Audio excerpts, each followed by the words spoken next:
Well, one day before I'm due to go back to the UK, and I don't even know. Would have liked to win, to make me happier about my flight, but fucking hell. Language, sorry. Tried to swear.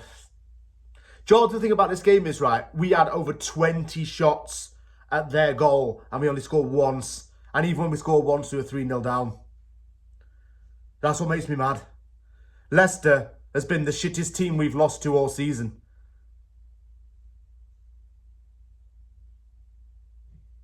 I mean, no one at this club deserves this. I mean, nobody at the club deserves this. Matt Noble doesn't at all. The fans do not. Those who travel across the country and even from overseas to come to the UK to watch West Ham don't deserve this. It's an absolute joke, man.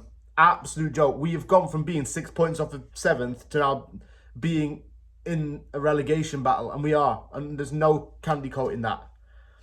Everything about this club is wrong from top to bottom, right? Everything about this club is wrong. I'm getting notifications while I'm doing this from a couple of people saying that there's been something going on. Well, let me just check. Hold up. What is going on here?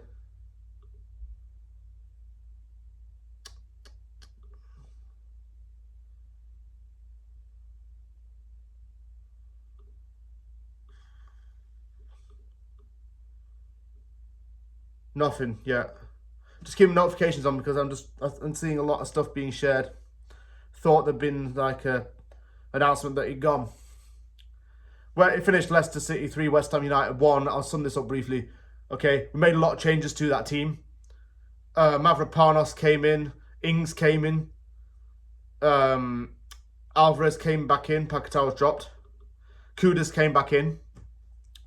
We went 1-0 down after just 2 minutes in that game, and that was bad. Mavropanos' body positioning played him onside. He's a shit defender. I don't care what anyone's got to say. Alvarez keeps dropping as a centre-back because there's always one centre-back in our team that cannot bloody do a job there. Okay? Cannot do it. And as a result, it's allowing a central attacking midfielder or a box-to-box midfielder from the other team, in Leicester's case it was El Carnus, to exploit that space that's now been vacated by Alvarez not being there. Soler, though, good on him. He was good today. Kudus was good today. Bowen was good today. I think we had 20 shots in that first half alone. We just bloody didn't score. The second half, subs were made. Somerville came on for Ings, who was slow and shit and hurting. 2-0 came to Leicester when Alcanus scored against the flow of the game. Soler came off for Paquetá. Sofal off for Emerson. Suchek off for Antonio. We just couldn't find the net at all. Fulcrum came on for Kudus later on in the game, and he scored in stoppage time. But before that, it was 3-0 to Leicester because Patson freaking Daka scored. Of all people, and Leicester fans think that he's shit. This is not a new manager bounce thing. Leicester played efficiently. It was literally a case of chess, not checkers for them.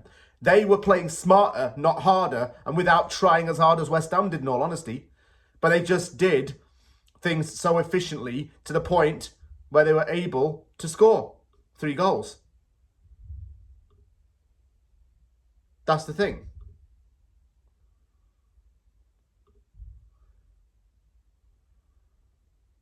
Conceição is now linked with us, and I hope we pull the trigger on Lopetegui right now, to be honest, because I want to talk about something that's a bigger issue than this game. Yeah, we lost 3-1. Everything at West Ham United Football Club, from its infrastructure to its team, has got to change. The infrastructure has to change. The ownership, we need to get in people who actually care about running a football club to want to run a football club. Sullivan has run football clubs for over 30 years. He's overseen countless relegations with 2 teams. He's overseen lots of toxicity from fan bases in that time. He's been scrutinised but doesn't care because he's a billionaire and money will talk as far as he's concerned. We need to look at Tim Stuyton as well.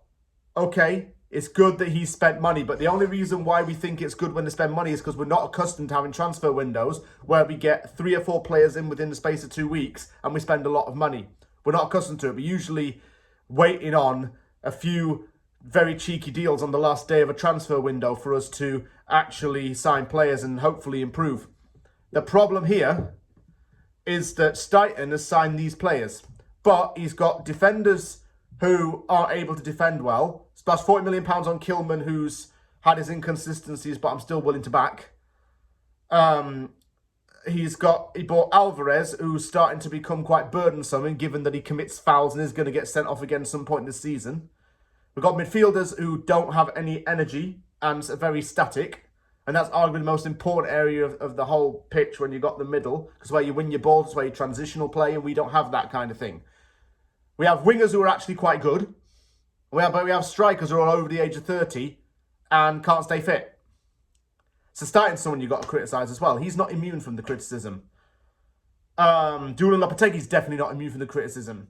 I wanted it to work out for him. Everybody was excited to see a new manager come in. But it had to be someone who could build on what David Moyes left behind and that structure that Moyes left behind. Maybe it was getting away from the pragmatism of Moyes and giving more flexibility to the team. In the early days, I saw some good things about Lopetegui. I thought, okay, he's willing to make subs. He's willing to take off all of the Moyes favourites in games, even if it's brutal. But then again, we play with no style and no identity still. So that's on him. Lopetegui needs to piss off now, and he's got to go. Anyone in the right frame of mind would sack him tonight or within the next 24 hours. Because he won't resign. Don't see him quitting by his own choice.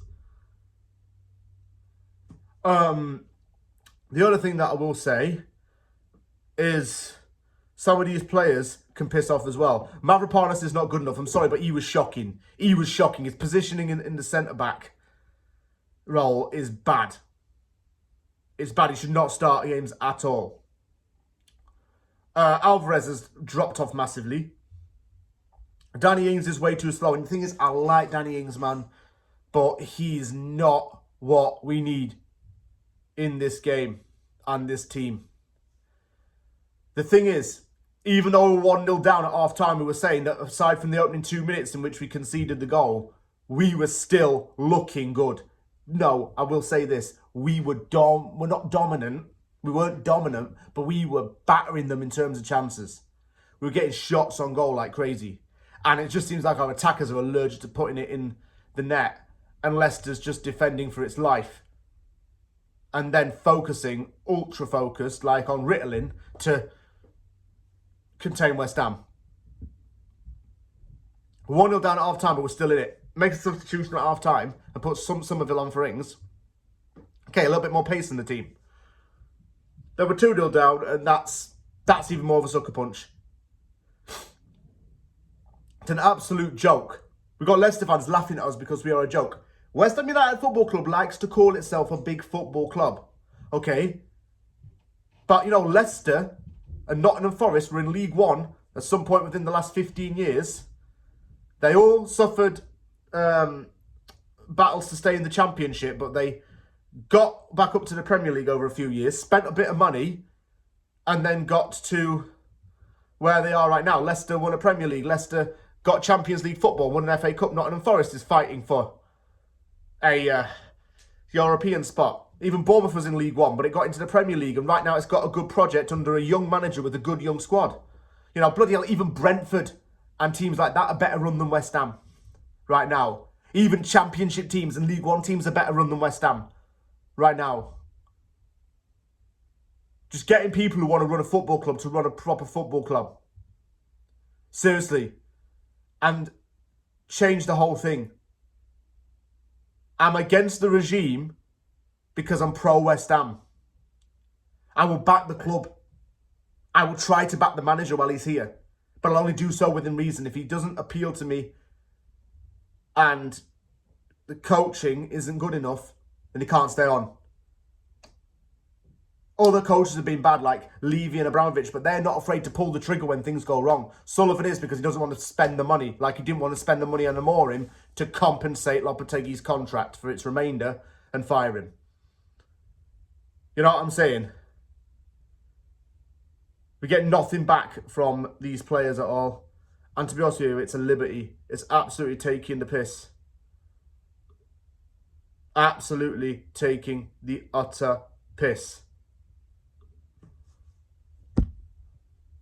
Right over.